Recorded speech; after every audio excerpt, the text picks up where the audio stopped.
Welcome to my channel ABC astrology and palmistry.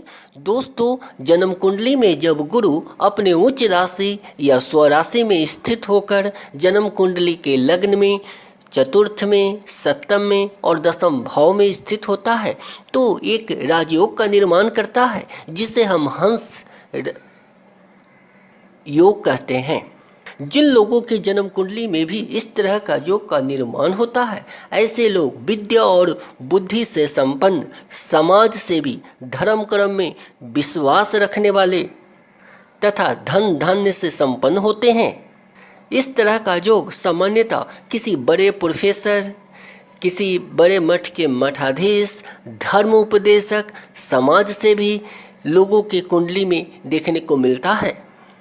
ऐसे लोगों के वाणी में एक विशेष आकर्षण देखने को मिलता है। ऐसे लोगों के वाणी में या इस तरह का वाक कुशलता पाई जाती है कि अनायास ही इनके ओर लोग आकर्षित हो जाते हैं।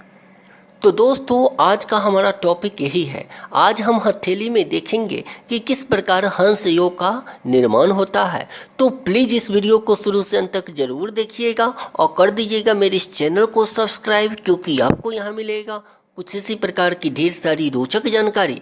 वीडियो पसंद आता है तो एक लाइक ज़रूर दें और आपका कोई सुझाव हो तो हमें ज़रूर शेयर करें। दोस्तों, हथेली पर गुरु पर्वत उभरा हुआ अवस्था में होना चाहिए, क्योंकि हंस योग का निर्माण गुरु पर्वत के द्वारा ही होता है। अतः हथेली में गुरु का स्थिति शुभ होना चाहिए। और जैसा कि हम जानते हैं कि गुरु पर्वत हमारे जो या 4 फिंगर है या तर्जनी उंगली है, उसके नीचे के भाग को कहते हैं, या इस भाग को हम गुरु पर्वत कहते हैं। अर्थात यह भाग आपका उभरा हुआ, अधिक स्थान में फैला हुआ और लालिमा युक्त होना चाहिए। दूसरा कंडीशन है दोस्तों कि यह जो 4 फिंगर है, इसकी लंबाई इस रिंग फिंगर से अधिक होनी चाहिए।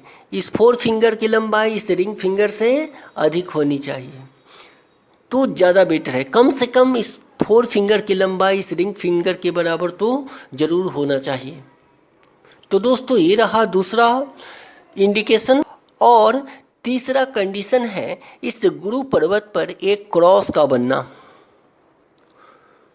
तीसरा कंडीशन है इस गुरु पर्वत पर एक क्रॉस का निशान का फॉर्मेशन।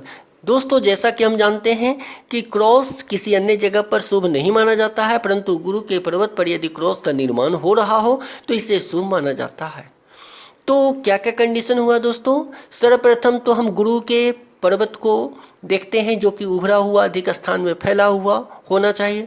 दूसरा कंडीशन है यह जो 4 फिंगर है, इसकी लंबाई हमारे रिंग फिंगर यानी सूर्य के उंगली यानी अनामिका उंगली से अधिक होनी चाहिए। अधिक न हो तो कम से कम इस फिंगर के बराबर भी होना चाहिए। और तीसरा कंडीशन है कि इस गुरु पर्वत पर एक क्रॉस का निर्माण हो रहा हो। तो यह 3 कंडीशन यदि आपके हथेली पर उपस्थित हो तो इसके आधार पर हम कह सकते हैं कि आपके हथेली पर हंस योग का निर्माण हो रहा है। इसके साथ ही दोस्तों, यदि आपके हथेली पर एक सुंदर भाग रेखा भी बन रही है तो निश्चित रूप से आपको इस योग का शुभ फल की प्राप्ति होगी। तो दोस्तों, ये रहा कुछ इंडिकेशन जिसके आधार पर हम यह डिसाइड कर सकते हैं कि हमारे हथेली पर हंस योग का निर्माण हो रहा है अथवा नहीं हो रहा है। यही कंडीशन यदि आपके लेफ्ट हैंड में भी बन रहा है तो निश्चित रूप से आपको इस योग के शुभ फल की प्राप्ति होगी। इसके साथ ही आपको यह वीडियो देखने के लिए धन्यवाद।